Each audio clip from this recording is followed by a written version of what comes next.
what's up, and welcome back to my channel. Now today I'm going to be giving a review for the computer animated fantasy film Raya and the Last Dragon. Now this is from Disney Pictures and it's directed by Carlos Lopez Estrada and Don Hall. I think that's how you pronounce it.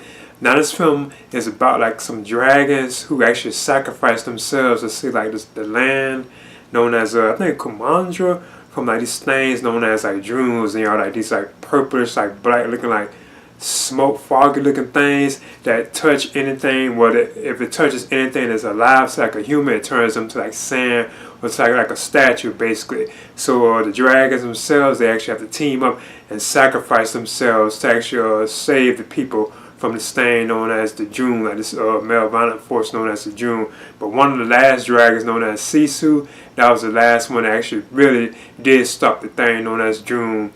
Once this happened, you get like a telling of this at the beginning of the film, and then it jumps like 500 years later to like the present. Yeah, because open saying that this happened is like 500 years ago. Then it jumps to like present day, where it's like 500 years later. Then that's where you meet the character of like Raya, you know.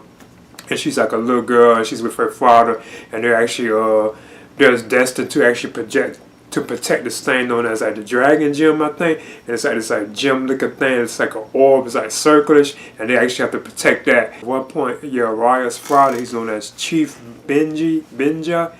He actually believes that because now at this time they're living in like all like different clans are like war with each other, so they are kind of against each other. But her father believes that they should all come together, you know, and embrace like the dragon gem. Now at the same time, once he does do this, she actually believes like that Raya herself believes that her father shouldn't do this, you know.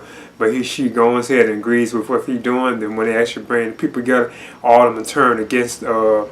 They try to take the dragon gem, you know, then they actually get shattered into like pieces. So like each piece of the gem is like taken to like different places.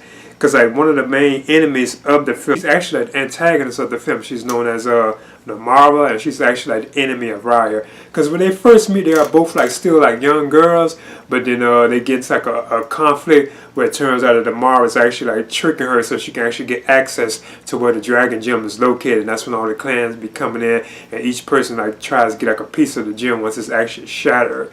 So that's what the film itself is about. It's about like Raya, when the film jumps like 6 years later, it's about Raya trying to find all the dragon gem pieces and bring them back together so she can actually restore like the land and even bring Sisu, the dragon, back. Now I must admit, this was a pretty entertaining film. I admit that it looked good, like the animation, even like in the film. Actually, finally seeing the film, I thought the animation was like superb. It looks beautiful. It is like hilarious. It's like a lot of laughs and like funny, you know, stuff in it. And you have Kelly Marie Tran, she voices Raya. Then you also have Gemma Chan as Namara. I don't want to touch on everybody because there's like a bunch of different characters. But you also have Aquafina in the voice of the dragon known as Sisu. And it's amazing that this particular dragon was the one that actually saved the land 500 years ago. It's because the dragon itself is like silly and like humorous, you know. But the chemistry between both Sisu and Raya is awesome. I thought they did a good job on that.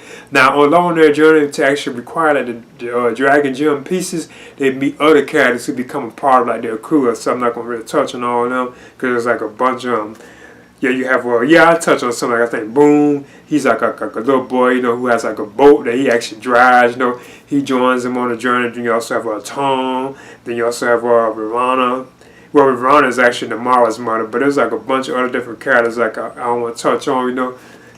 Then you also have Tuk Tuk, and she's actually Raya's like armadillo that she has since she was a kid, because it got big as she got older. That's what she actually rides on throughout the lands when she's actually looking for like dragon gems.